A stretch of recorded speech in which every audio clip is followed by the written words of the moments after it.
nomor 135 garing PU 22 garing 2024. Jadi dalam hal ini yang diutamakan adalah bagaimana arsitektur kekuasaan berlapis, bukan hanya sekedar jadwal pelaksanaan. Instruksi.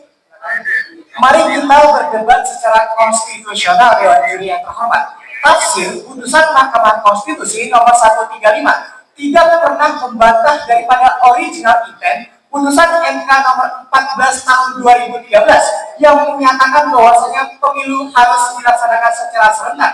Namun apabila kita melihat tafsir daripada putusan 135 hanya mengevaluasi daripada teknis dan juga praktiknya saja tanpa mengandalkan daripada fundamental konstitusional, maka silakan dijawab rekanku, apakah daripada tersebut akan melanggar daripada kedudukan MK itu sendiri? Pertanyaannya sederhana, Dewan Juri. Apakah putusan Mahkamah Konstitusi tidak konstitusional, Dewan Juri? Kita mengetahui Mahkamah Konstitusi sebagai the guardian of constitution sekaligus sebagai the final interpreter of constitution. Sehingga Dewan Juri, bagaimana bisa putusan Mahkamah Konstitusi lalu kita anggap inkonstitusional? Dewan Juri yang terhormat, melanjutkan dari bangunan argumentasi kami, kita mengetahui arsitektur kekuasaan di Indonesia itu berlapis, Dewan Juri. Di mana kita tidak hanya mengenal satu level kekuasaan, kita mengenal kekuasaan tingkat pusat, tingkat provinsi, bahkan tingkat kabupaten, di mana tiap-tiap lapisan memiliki aktor politik yang berbeda, kewenangan yang berbeda, anggaran yang berbeda, dan juga lokalitas, problem lokalitas yang berbeda pula.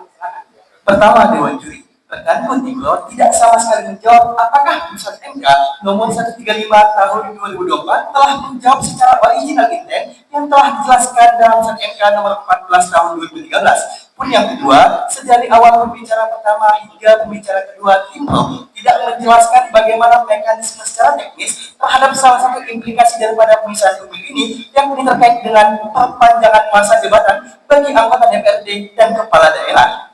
Dewan Juri teman, yang perlu kita tahu dalam teori hukum, kita tidak hanya mengenal penafsiran originalisme, kita mengenal, Dewan Juri, penafsiran non originalisme. Di mana, Dewan Juri? Kadang-kala yang diutamakan adalah living constitutionalism, Dewan Juri. Kita tidak boleh hanya terpaku pada teks normatif. Kita harus, Dewan Juri, bagaimana menyesuaikan dengan kebutuhan masyarakat, menyesuaikan dengan kebutuhan hukum.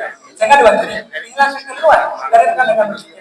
Instruksi jelas dalam putusan Mahkamah Konstitusi nomor 55 tahun 2019 telah menyatakan bahwasanya Mahkamah tidak boleh mengubah daripada adanya desain original intent itu sendiri. Mengapa, Dewan Juri yang terhormat? Karena dalam pertimbangan hukumnya MK menyatakan bahwa hal tersebut merupakan open legal policy, sehingga ketika MK daripada menafsirkan hal tersebut, maka MK telah melanggar daripada prinsip Bakalore prinsipal, di mana MK tidak boleh mengintervensi kewenangan lembaga lainnya. Silakan dijawab, Dewan Juri yang teman. Kita ketahui dalam putusan MK nomor 55 tahun 2019, MK menawarkan model keserentakan, di mana model keserentakan yang lahir dalam putusan Mahkamah Konstitusi nomor 135 adalah model keserentakan yang sebenarnya telah diberikan opsi oleh Mahkamah Konstitusi. Lanjutkan bangunan argumentasi kami, Dewan Juri. Ketika semua level pemilihan dalam hal ini dipilih pada hari yang sama, maka sebenarnya kita seakan-akan sedang mencampur tiga agenda politik yang besar. Apa akibatnya, Dewan Juri? Akibatnya kita tidak sedang membangun koordinasi yang rapi, namun, Dewan Juri, kita sedang menciptakan kebisingan elektoral, di mana isu-isu nasional menghegemoni, lantas isu lokal tertelan tanpa suara. Dewan Juri yang terhormat, oleh karena itu, mosi ini sejatinya bukan hanya sekedar agar pemilih tidak lelah, namun, Dewan Juri, mosi ini sedang menjamin bagaimana struktur kekuasaan interupsi, mana kedaulatan rakyat di tingkat pusat punya pamungnya sendiri, kedaulatan rakyat di tingkat daerah punya pamungnya sendiri. Silakan. Dewan Juri yang terhormat, apabila kita melihat data dari KPU RI yakni terkait sistem pemilu terpisah dan serentak, di mana pada tahun 2019 terdapat 69,78% Dewan Juri yang terhormat. Kemudian pun dalam sistem pemilu serentak yakni terdapat 81,97% Dewan Juri yang hal ini menjelaskan bahwasannya antusias publik terjadi ketika pemilu itu serentak, Dewan Juri yang terhormat, yang mana pemisahan pemilu sejatinya tidak dapat menjamin perbaikan terhadap kualitas demokrasi. Maka inilah yang perlu dijawab oleh rekanku tim pro, Dewan Juri yang terhormat. Dewan Juri yang terhormat, rekan-rekan sejatinya tidak memahami bagaimana pertimbangan hukum Mahkamah Konstitusi. Mahkamah Konstitusi dalam pertimbangan hukumnya telah menyatakan bahwasanya putusan ini untuk mengatasi kelelahan politik, mengatasi beban penyelenggara yang bertumpuk pun Dewan Juri hal ini untuk bagaimana kemudian isu lokal tidak terpinggirkan dari isu nasional. Dewan Juri yang terhormat, melanjutkan bangunan argumentasi. Dewan Juri, mari kita lihat bagaimana siklus pemerintahan ketika pemilu lokal dan pemilu nasional bisa. Dewan Juri, pada tahun pertama, rakyat akan memilih presiden dan wakil presiden, DPR, dan juga DPD. Pun Dewan Juri, dalam tahun yang pertama dan kedua, pemerintah pusat akan bekerja, kebijakan dibuat, kemudian APBN digelontorkan, serta program dijalankan.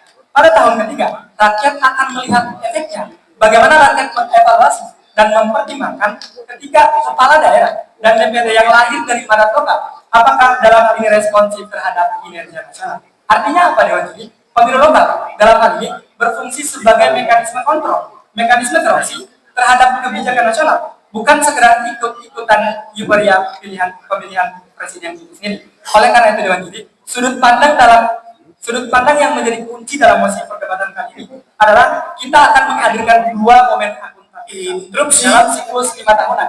Yang pertama adalah akuntabilitas nasional pada tahap awal, dan yang kedua adalah akuntabilitas lokal pada pertengahan. Silakan. 4 interupsi belum dijawab sama sekali oleh rekan Kutipro, mengenai daripada open legal policy, mengenai daripada original intent, mengenai daripada baccalaureate principle, mengenai daripada adanya kontekstualisasi yang tidak mampu dipahami oleh rekan Kutipro Dewan Juri yang terhormat. Terkait daripada perpanjangan masa jabatan, rekan itu sampai detik ini belum tentukan bagaimana teknisnya Dewan Juri yang terhormat, dan justru rekanku hanya berputar-putar pada asumtif yang tidak mampu membuktikan fakta empiris mengenai efektivitas dari mekanisme rekan Kutipro. Dewan Juri yang terhormat, kita ketahui bahwasanya ketentuan open legal policy ada batasannya Dewan Juri. Ketika batasan open legal policy dilanggar, maka Dewan Juri, Mahkamah Konstitusi sudah seringkali dalam putusannya memutus terkait open legal policy. Pun Dewan Juri, terkait penafsiran originalisme, Dewan Juri, kami telah mengatakan bahwa penafsiran dalam Mahkamah Konstitusi tidak hanya sebatas originalisme. Ada penafsiran living konstitusional yang dalam hal ini diakomodir dalam putusan MK nomor 135.